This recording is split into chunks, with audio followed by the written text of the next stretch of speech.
애틀란타 라디오 코리아 9월 6일 수요일 오늘의 핫뉴스입니다. 미국의 H-1B 전문직 취업 비자와 L-1 주재원 비자 소지자들은 내년부터 본국에 가지 않고 미국에서 비자 연장과 변경 등 갱신 받을 수 있게 된다고 백악관이 예고했습니다. 2004년에 폐지돼 현재까지 비자 연장이나 변경 등 갱신을 하려면 본국으로 반드시 돌아가야 했으나 내년부터 시범 프로그램으로 미국 내 갱신이 20년 만에 부활도 합니다. 바이든 행정부는 미국의 대표적인 비이민 취업 비자들로부터 본국으로 돌아갈 필요 없이 미국 내에서 비자 연장과 변경 등 갱신해주는 시범 프로그램을 2024년부터 시행할 것으로 확인했습니다.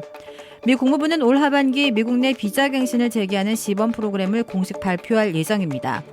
조 바이든 대통령은 지난 6월 모디 인도 총리와 백악관 정상회담 후 발표한 공동 성명에서도 일부 취업 비자들을 미국 내에서 갱신할 수 있게 허용하는 시범 방안이 내년부터 시행할 것으로 공개 확인했습니다.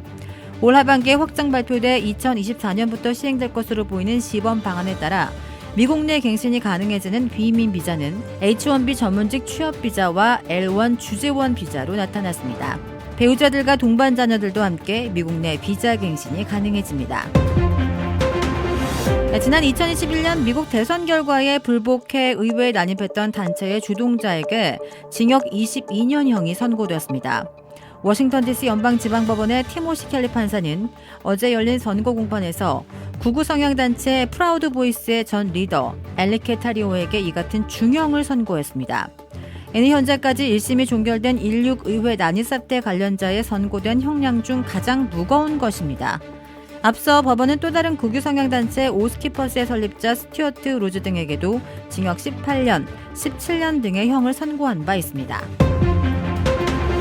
한국 베이커리 프랜차이즈 뚜레쥬르 운영사인 CJ 푸드빌이 조지아주 공장 설립을 어제 발표했습니다. 370만 달러 이상을 투자하는 조지아주 공장은 홀카운티 게인스빌에 약 9만 제곱미터 부지에 연내 착공하며 2025년에 완공될 예정입니다.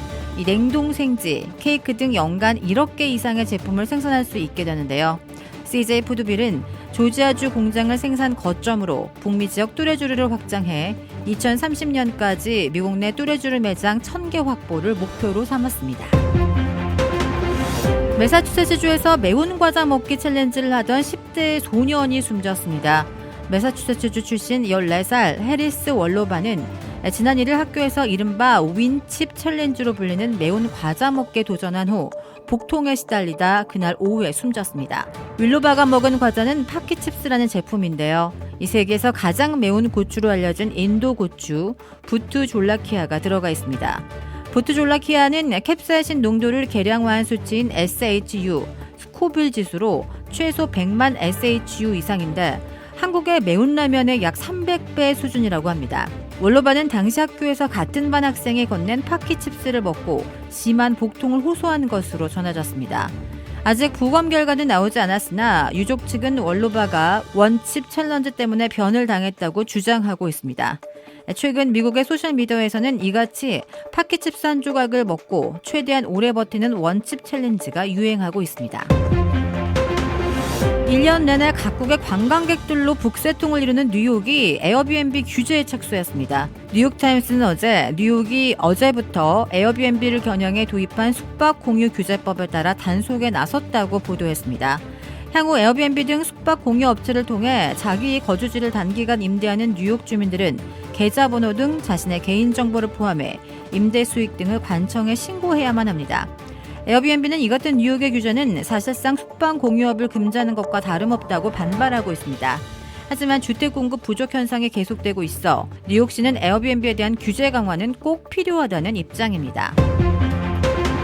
19살 때 누나의 동거남을 총격 살해한 혐의로 징역 100년형을 선고받고 30년째 복역 중인 시카고 한인장 기수 49세 앤드루 서 씨가 사면 청원이 이번에 받아들여질지 관심이 모아지고 있습니다.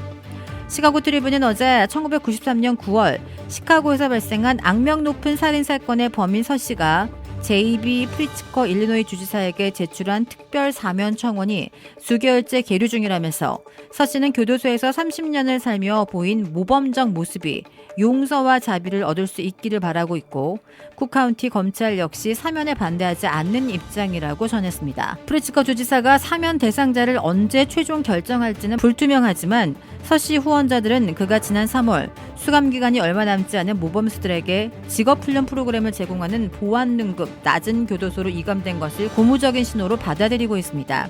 시카고 트리뷴은 서 씨의 서면 청원이 이번에 또 받아들여지지 않는다 해도 1993년 제정된 법에 따라 그가 모범수로서 쌓은 신용, 교도소 내 노동시간, 재활 프로그램 이수 등을 인정받아 약 6년 후면 자유의 몸이 될 수 있다고 보도했습니다. 북한 김정은 국무위원장과 블라디미르 푸틴 러시아 대통령의 정상회담 가능성이 수면 위로 떠오르면서 미국을 중심으로 한 서방에서도 경계 수위를 끌어올렸습니다. 미 언론들은 김 위원장이 러시아 극동 지역을 방문해 블라디보스토크에서 10일에서 13일 열리는 동방경제포럼 기간 푸틴 대통령을 만날 것이라고 보도했습니다. 이 같은 보도는 전날인 4일부터 뉴욕타임스를 시작으로 미국에서 급부상한 북러 정상회담 가능성을 재차 타전한 것입니다. 그러면서 푸틴과 김정은 사이에 싹트는 브로맨스는 세계의 위험한 일이라고 진단하고 국경을 맞댄 북한과 러시아가 경제, 군사적으로 이해관계에 따라 협력을 모색하고 있다고 분석했습니다. 앞서 미국에서는 북러 밀착을 견제하는 분위기가 역력합니다. 이 제이크 셀리번 백악관 미 국가안보보좌관은 어제 브리핑을 통해 우리는 북한이 러시아에 무기를 공급하지 않는다는 공개적 약속을 준수하고 우크라이나 사람들을 죽이는 데 쓸 무기를 러시아에 공급하지 말 것을 북한에 계속 요구할 것이라고 밝혔습니다. 이어 북한이 러시아에 무기를 지원할 경우 국제사회에서 대가를 치르게 될 것이라고 강조했습니다. 주택 구매뿐만 아니라 커머셜, 웨어하우스, 비즈니스 건물까지 부동산계의 큰손 이주환 부동산. 크레딧 카드 빚 최대 80%까지 탕감. 크레딧은 지켜드리고 빚은 줄여드리는 O3 컨설팅이 오늘의 한 뉴스를 후원합니다. 이상 애틀란타 라디오 코리아 9월 6일 수요일 오늘의 한 뉴스의 고지선이었습니다.